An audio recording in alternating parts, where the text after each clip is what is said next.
안녕하세요. 기준금리 4번이나 동결했다고 하지만 대출금리는 계속 오른다. 사실상 한국은행이 기준금리를 미국과 비슷한 속도는커녕 미국보다 훨씬 더 응대를 제대로 안 하다 보니까 사실상 시중금리를 조정하는 기능을 상실했다고 봐야 되는 거죠. 한국은행의 존재 이유가 이미 사라져버렸다. 한국은행이 없어져도 하나도 이상하지 않을 정도다라는 막말을 들을 이제 처지에 놓인 거죠. 이장영 총재가 한국은행 총재로서의 역할을 지금 안 하고 있죠. 물론 윤석열 정부가 계속 시그널을 주니까 자리 보전을 위해서 저러고 있다는 것도 잘 알 수 있을 것 같습니다. 기준금리를 4번이나 동결했다. 사실상 금리를 가지고 물가를 컨트롤하거나 아니면 한국 경제를 안정화시키는데 기여할 생각 자체가 없다라는 거죠. 그러다 보니까 금리를 동결해도 시중금리는 이제 기준금리에 따라 움직이는 게 아니라 따로 노는 거죠. 미국이 7월달에 기준금리 올리고 9월달이나 그 다음에 또 올린다고 얘기하는데 한국은행은 도대체 뭘 하는 집단인가 라는 의구심이 들 정도죠. 불확실성이 계속 커진다고 하죠. 되려 지금 금리를 저렇게 안 올리니까 시중에 대출도 계속 늘어나고 있죠. 주택담보대출 금리, 주택담보대출 하는 금액 자체가 계속 늘어나고 있답니다. 이건 매우 우려스러운 상황이죠. 지금 고정형 주택담보대출 상단이 지난 6월 15일 대비해서 지난 5월 15일 대비해서 6월 15일 대비해서 5.9로 조금 올랐죠. 그리고 변동형은요. 변동형도 조금 올랐습니다. 결국 4%대에서 6%대인데 이게 계속 유지가 될 수 있을까? 시간이 지나면 지날수록 5%, 6%, 7%, 그 이상으로 올라갈 거다라고 봅니다. 2023년 연초에 주택담보대출금리 상단이 8%가 넘었는데 최근에는 금융당국의 금리 인하 압박하고 은행채 등 자금 조달 비용이 줄어서 하락세를 보였다고 합니다. 하지만 조금 두고 볼 필요가 있습니다. 왜냐?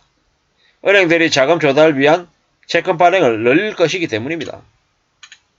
그러다 보면 어떻게 되겠습니까? 어떻게?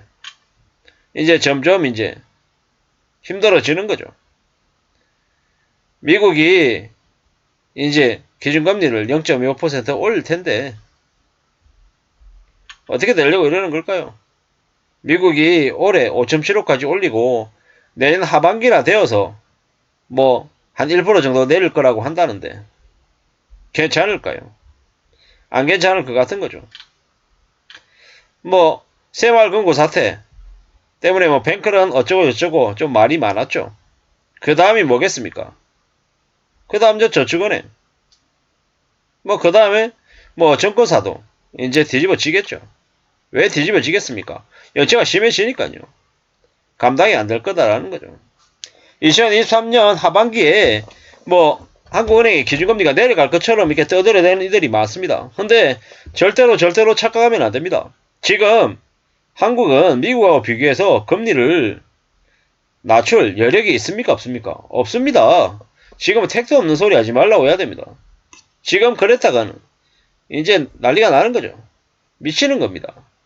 지금 한국의 경제가 괜찮은 것처럼 떠들어대는 놈들, 삼성전자가 바닥을 쳤다, 다시 올라갈 시기다, 또한 한국의 경제도 그러하다, 반등할 시기다 라고 얘기하는 놈들이 많은데요. 개소리 하지 말라 그러십시오. 미친 겁니다. 저러다가 어떻게 되겠습니까? 개박살 납니다. 우리네 삶이 지금 별일 아닌 것처럼 괜찮은 것처럼 얘기하지만요. 시중금리나 이런 것들을 봤을 때 엉망입니다. 엉망. DSR 70% 이상이 300만 명, 100% 이상이 175만 명. 이게 뭘 의미하는 걸까요? 그냥 답이 없다라는 건 빚져서 영원히 바닥으로 또 바닥으로 떨어질 수밖에 없다라는 거죠. 지금 윤석열 정부가 부동산 떠받들려고 안간힘을 쓰고 있는데 답이 없다라는 겁니다.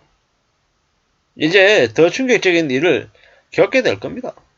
어떻게 살아야 되겠습니까?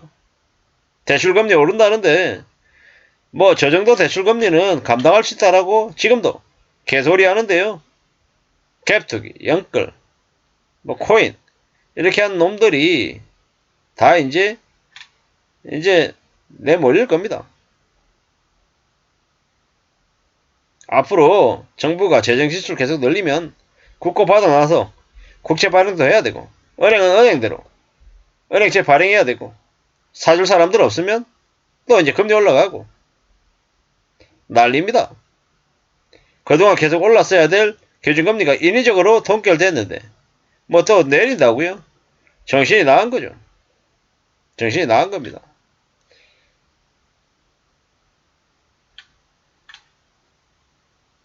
어처구니가 없죠. 어처구니가. 빚을 갚아야 됩니다. 지금 IMF를 넘어섰습니다. 2023년 하반기 연말 되면 어떻게 되겠습니까? 그리고 2024년 되면요. 점점 더 어려워지는 거죠. 결국 부담이 더 커진비다. 대출 연체가 계속 심해지고 있는데 괜찮을 수 있냐? 괜찮을 수 없다라는 거죠. 충격이라는 겁니다. 뭐 별일 아닌 것처럼 떠들어대는 사람들이 여전히 많은데요. 정신 차려야 됩니다. 지금 괜찮지 않고 많이 충격적이다라는 거죠. 우리네 삶이 정말 무서워지고 있는데 뭐 별일 아닌 것처럼 떠들어대는 놈들이 너무 많습니다. 지금이 주식 투자할 뭐 적기라는 등 뭐 별놈들이 다 있죠. 이제 우리는 정신 바짝 차리고 살아야 됩니다.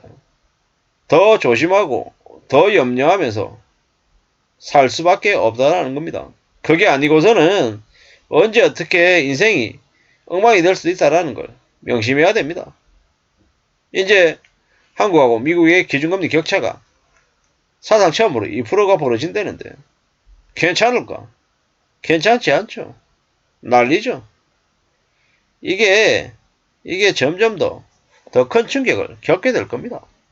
뭐 집값이 내년되면 다시 반등한다고 얘기한 놈도 있고요. 주가가 3천 다시 올라간다라고 얘기한 놈들도 있고 뭐 원달러 환율도 뭐 최근에 뭐 1260원까지 내려가긴 했지만 언제든지 반등할 수 있는 그 가능성이 존재한다라고 저는 생각합니다. 1400원, 1500원 그 이상을 찍을 가능성이 충분히 있다라고 저는 생각한다라는 거죠. 뭐 제 얘기가 틀리다고 생각하는 사람이 있을 거고 안 맞다고 생각할 수도 있을 겁니다. 두고 보자고요. 기다려 보자고요. 아무쪼록 지금은 대출금리가 계속 올라오고 있어서 빚을 멀리해야 되는 시기다 라는 말씀을 드리고 싶었습니다. 감사합니다.